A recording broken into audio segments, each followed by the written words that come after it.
Yo, what's up, guys? Raptors get their asses handed to them tonight, losing to the New York Knicks in an inexplicable loss tonight. Losing 119-92, guys.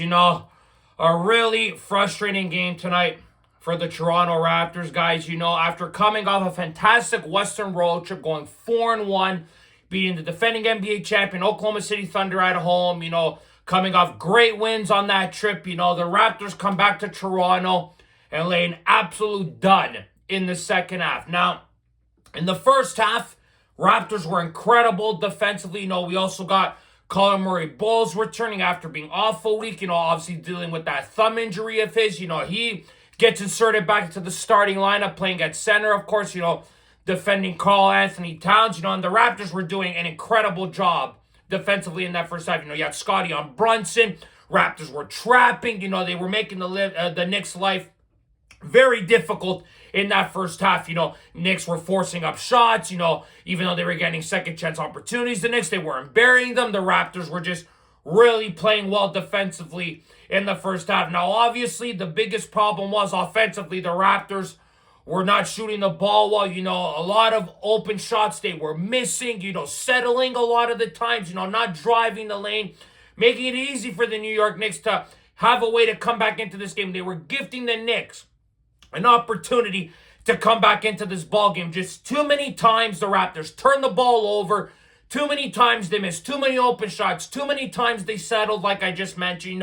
It was very, very frustrating. And the Knicks were not going to be shooting the way they were the entire game. Sooner or later, they were going to catch fire. And that's what we end up seeing in the second half, guys. After a really solid first half, holding the Knicks to 47 points, guys. You had Brandon Ingram, who had 13 points. Scotty had 13 with 9 rebounds. Those two were looking really good, carrying the offensive workload for the Raptors in the first half. RJ also had 7 points as well. So those guys were doing good. The Raptors were doing good in that first half. Defensively, obviously offensively, there were some frustrations, of course. But they were able to keep the lead because of how well they were doing on the defensive side of the court. But then, as we saw in that second half, Brandon Ingram starts off the half great, leading scoring for the Raptors. He scored like the first 7-8 points for the Raptors in the second half. Then the referees completely changed the game, if you ask me. Brandon Ingram has the ball. Beautiful work that he does to find the space, gets a little bit of separation, makes the shot, and the refs call him for an offensive foul. It was one of the worst calls I have ever seen in my life. There was no push-off. There was nothing for Brandon Ingram to get called for an offensive foul. And then after that call was made, the Knicks go on an 18-2 run. They lock up defensively. They start making everything. They start getting everything down low in the post, driving the lane, out-rebounding the Raptors, bullying them physically in this game. In the second half, it was ugly to see. Mikal Bridges, who had 6 points in the first half, has 24 in the second half, 30 points in the game, guys, for Mikal Bridges. Bridges shot 12 of 15 from the field, guys. He was incredible in the second half, And then OG Anunoby, who was the best scorer for the Knicks in the first half, he was causing havoc as well, as we've seen OG Anunoby do. He's just a beast defensively, can get down low in the post, drive the lane, make buckets, draw fouls. He had 26 tonight, guys, on 33 minutes of play. OG was fantastic. And this is off a game where no Brunson not being effective and no Karl-Anthony Towns other than getting rebounds tonight. Like, Brunson had only 13 points on 5 of 13 shooting. Like, the Raptors did a great job on him, but everybody else they didn't have a game plan for. Like, Towns had 8 points and 22 bloody rebounds. Like, he missed a lot of easy shots, a lot of open layups, Towns didn't have it offensively tonight, but he did a great job on the board. He had that one hustle play where he went out of bounds to bring it back into Bridges. The Knicks were fighting for every rebound, every second chance. They were just the better team in the second half, and they took a massive, massive lead, got up to 27 at one point.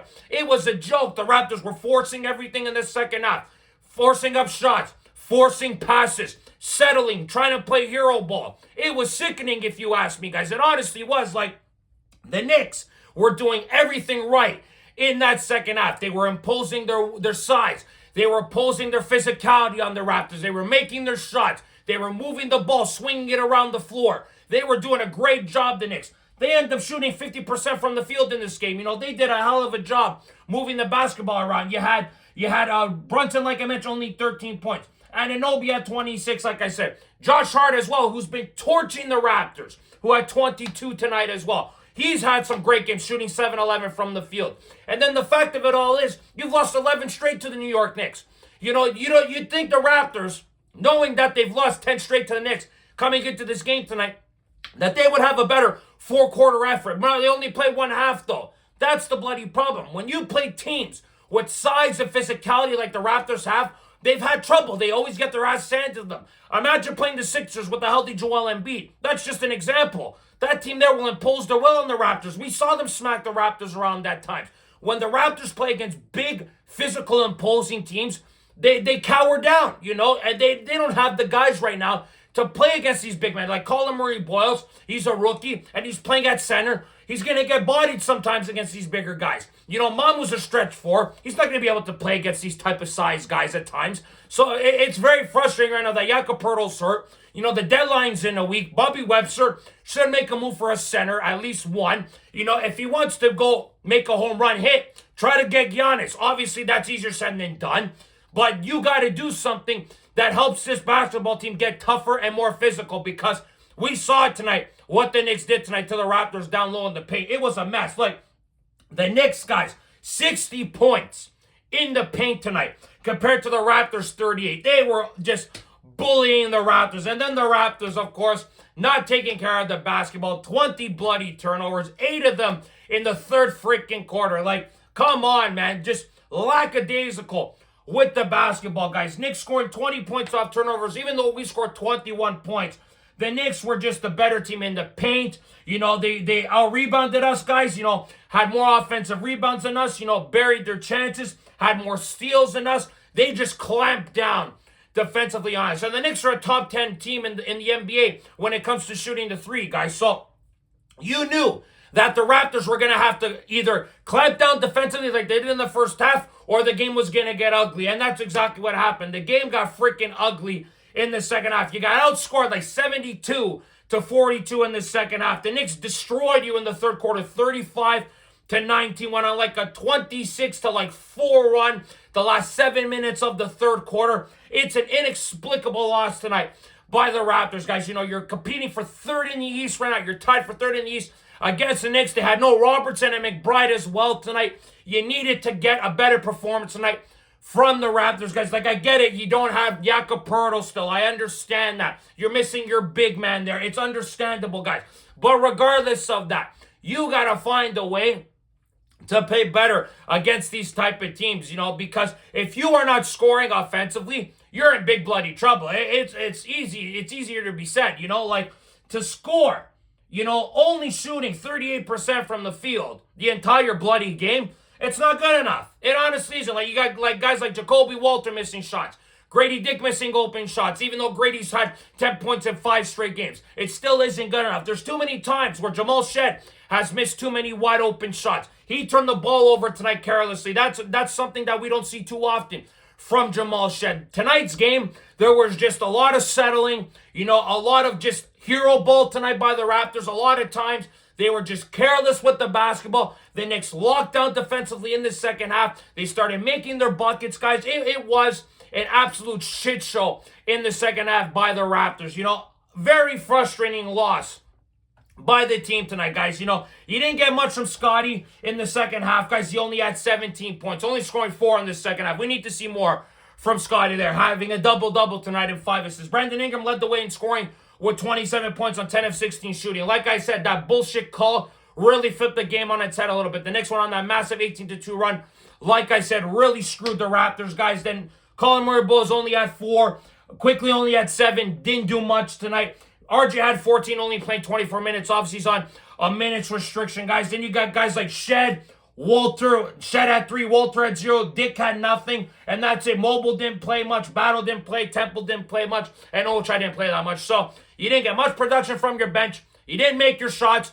You lacked defensive toughness in the second half. There was just too many things tonight, guys, that the Raptors did wrong. The Knicks are just a way more physical team. You know, they have shown the Knicks that they're a little bit above the Raptors, of course, even though the Raptors went to Oklahoma and won a fantastic game. This was a bad sign, if you ask me, that the Knicks were able to do this to them. You know, like playing a team like the Knicks, you know, the Sixers, the Pistons, the Celtics, those type of teams will do that to the Raptors. No, we've seen those teams smack the Raptors around a few times. We've seen the Sixers do it. We've seen the Knicks do it. We've seen, obviously, Boston do it at times. So the Raptors, they got to make some changes here, if you ask me. And if you can't do something with this current roster, you got to go make trades like I mentioned. You know, February 5th, the deadline. There's a lot of talk about Giannis, a lot of talk about Sabonis.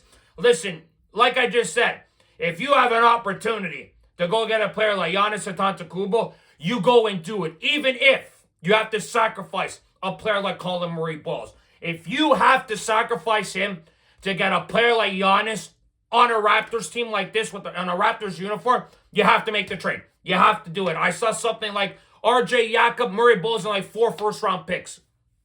Listen, if you want to win again and get another one of these banners up at Scotiabank, you got to make the tough decisions. And I think if that package is suitable for the Bucks, you have to make that trade, you know. But we'll love to hear your guys' thoughts and opinions on this game tonight. You know, just a tale of two halves tonight. Raptors were fantastic in the first half defensively, weren't great offensively all night, you know, except for Brandon Ingram. The Knicks really turned it up in the second half, defensively and offensively. Didn't have it in the first half, but in the second half, man, they really turned it on its head and blew the Raptors out dramatically in that second half, guys. We'll love to your thoughts and opinions on this game tonight. Guys, we'll love to your thoughts and opinions on what the Raptors should do before the deadline, guys. So click like this video. Subscribe if you guys want to see more content. Go Raptors, go as always, guys. We'll see you guys on the next episode of Raptors Unfiltered. Ciao, guys.